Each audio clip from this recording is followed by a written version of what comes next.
Chers amis, bonjour. Sacré Elon Musk. Je voulais parler de ce sujet parce que, mine de rien, on pense qu'on est loin de tout ça, mais on est quand même affecté. Donc déjà, l'histoire, c'est que, comme on sait tous déjà, à travers les réseaux sociaux, dans les journaux, on en parle partout. Elon Musk, après plusieurs mois de tergiversation, a fini par racheter Twitter pour environ 44 milliards de dollars. On peut dire que c'est important pour lui parce que même s'il est milliardaire, aujourd'hui, les actifs d'Elon Musk se chiffrent à peu près à un peu plus de 200 milliards de dollars. Donc, si le monsieur décide de mettre un cinquième ou 20% de son actif, c'est que il tient beaucoup à Twitter. Donc voilà, l'oiseau est libéré, comme si on reprend ses propres termes. Et maintenant, c'est à lui. Donc il y a pas mal de changements au niveau du personnel. Sur 7500 personnels, il y a à peu près la moitié qui a été remerciée. Donc du jour au lendemain, à travers un message, il dit ben voilà, si vous recevez un email, c'est que vous continuez à travailler. Sinon, si vous ne recevez pas d'email, vous aurez d'autres instructions par rapport à la suite du processus. Donc pour cela, il a fait venir des techniciens et des ingénieurs de ces autres boîtes pour évaluer les personnels du Twitter, et ça va très loin en termes de productivité. Le monsieur insiste parce que il a même demandé à tout le monde d'imprimer leur code, c'est-à-dire tout leur travail, pour voir combien ils font et comment ça marche. Bon, après, on sait que dans le travail, il n'y a pas que le volume, il n'y a pas que la qualité de travail, mais en tant que réseau social, Twitter doit aussi s'assurer à ce qu'il y ait une très bonne modération.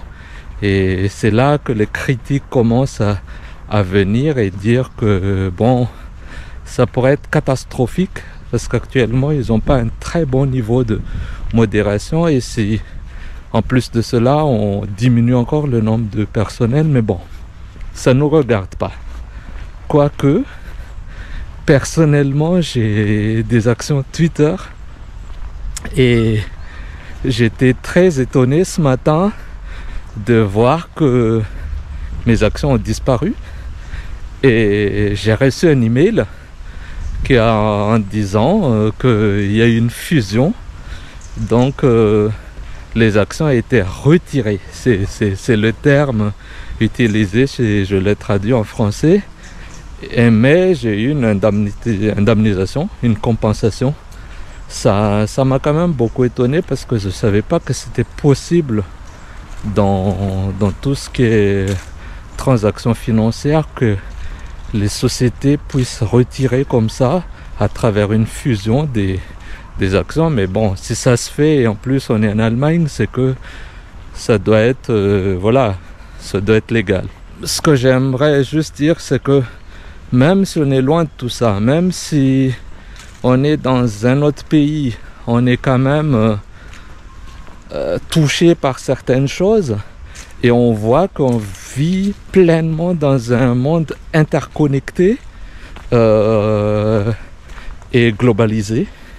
Et c'est pour ça que bon, on doit quand même rester vigilant. Moi, quand j'ai vu les informations, j'ai hésité un peu, est-ce que je revends mes actions ou pas? J'ai vu qu'après l'annonce, le prix des actions s'est affolé un peu, ça s'est beaucoup amélioré, donc j'ai décidé de garder. Mais voilà, j'ai été enlevé malgré mes envies de rester actionnaire de Twitter, mais il n'y a pas un souci, hein, il n'y a pas de souci, c'est son argent.